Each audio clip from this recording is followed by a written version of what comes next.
అమలాపురంపైనే అధిష్టానాలు దృష్టి. ముందు ఎవరు అభ్యర్థిని ప్రకటిస్తే అందుకు తగ్గ వ్యక్తిని బరిలోకి దించేందుకు ఎదురుచూపు. సీటు కోసం ఆశావాహులు పాట్లు. తగ్గేదేలే అన్నట్లుగా ముమ్మర ప్రయత్నాలు. సార్వత్రిక ఎన్నికలు సమీపిస్తున్న వేళ అమలాపురం రాజకీయాలు రక్తి కట్టిస్తున్నాయి. రాష్ట్ర వ్యాప్తంగా 26 జిల్లాల్లో 175 నియోజకవర్గాలు ఉండగా అమలాపురంపైనే ఆయా పార్టీ అధిష్టానాలు ప్రత్యేక దృష్టి సారించాయి.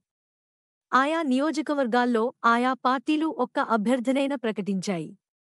కాని అమలాపురం విషయంలో మాత్రం గోడమీద పిల్లివాటం ప్రదర్శిస్తున్నాయి. ఎవరు ముందు అభ్యర్థిని ప్రకటిస్తే అందుకు తగ్గ వ్యక్తిని బరిలోకి దించేందుకు ఎదురుచూస్తున్నాయి. ఎప్పుడు ఎన్నికలు వచ్చినా సరే ముందు ఆయా పార్టీలు అమలాపురం అభ్యర్థులను ప్రకటించేవి. కాని ఈసారి మాత్రం ఆచితూచి అడుగులు వేస్తున్నాయి. అమలాపురం అసెంబ్లీ అభ్యర్థుల ఎంపికలో ప్రధాన పార్టీలు కొలిక్కి రాకపోవడంతో అంతా సస్పెన్స్ కొనసాగుతోంది. ఎవరికి వారు తామే అభ్యర్థులమంటూ ప్రచారం చేసుకుంటున్నారు. ముఖ్యంగా అధికారి వైసీపీ కూడా అమలాపురం అభ్యర్థి విషయంలో దోబూచులాడుతోంది.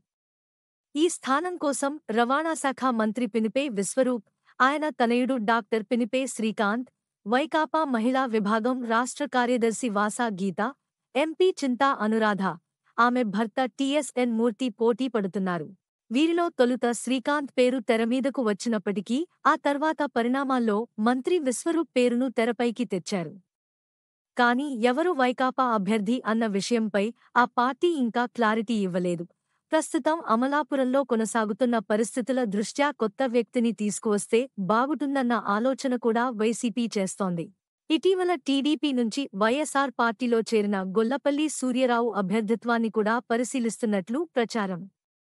అయితే గొల్లపల్లి రాజోలు స్థానం కావాలని గట్టిగా పట్టుబడుతున్నారు.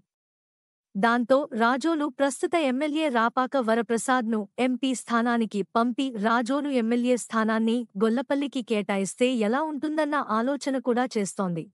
లేదంటే గొల్లపల్లినే ఎంపీగా పంపిస్తే ఎలా ఉంటుందన్న కోణంలో కూడా చూస్తుంది. కానీ పరిస్థితులు చూస్తుంటే మంత్రి విశ్వరూప్ లేదా ఆయన తనయుడు శ్రీకాంత్కు ఇద్దరిలో ఎవరికో ఒకరికి ఛాన్స్ కనిపిస్తున్నట్లుగా తెలుస్తుంది. ఇక తెలుగుదేశం, జనసేన ఉమ్మడి అభ్యర్థి విషయంలోనూ రెండు పార్టీల్లో పోరు సాగుతోంది. జనసేన అధినాయకుడు పవన్ కళ్యాణ్ అమలాపురం టిక్కెట్ విషయంలో ఇప్పటికే ఒక క్లారిటీ ఇచ్చారని చెబుతున్నప్పటికీ సస్పెన్స్ కొనసాగుతోంది. అమలాపురం జనసేన ఇన్ఛార్జ్ శెట్టిబత్తుల రాజబాబు పేరు ఖరారు అయ్యిందంటూ ఆయన అభిమానులు సంబరాలు చేసుకున్నారు. అదే పార్టీ నుండి టికెట్ ఆశిస్తున్న డిఎంఆర్ శేఖర్ గట్టి ప్రయత్నాలు చేస్తున్నారు.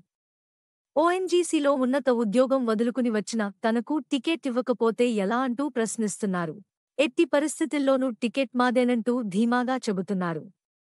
జనసేనకు అమలాపురం స్థానం కేటాయించాలన్న వార్తలు రావడంతో తెలుగుదేశం పార్టీలో ఉన్న ఆశావాహులు ఒక్కసారిగా తెరపైకి వచ్చారు. అమలాపురం సీటు టీడీపీకే ఇవ్వాలంటూ పట్టుబడుతున్నారు. టిక్కెట్ తనదేనంటూ టీడీపీ ఇన్ఛార్జ్ ఐతాబత్తుల ఆనందరావు గట్టి ధీమాగా వ్యక్తం చేస్తున్నారు. పార్టీ అధినాయకుడు చంద్రబాబుకు తన పట్ల అభిమానం ఉందని, సీటు తనదేనని చెబుతున్నారు. బీజేపీ, కాంగ్రెస్ పార్టీల్లో ఇంకా ఆ వాతావరణం కనిపించడం లేదు. ఏదేమైనా అమలాపురం రాజకీయాల వైపునకు యావత్ రాష్ట్రం తొంగి చూస్తుంది. అమలాపురంపైనే అధిష్టానాలు దృష్టి. ముందు ఎవరు అభ్యర్థిని ప్రకటిస్తే అందుకు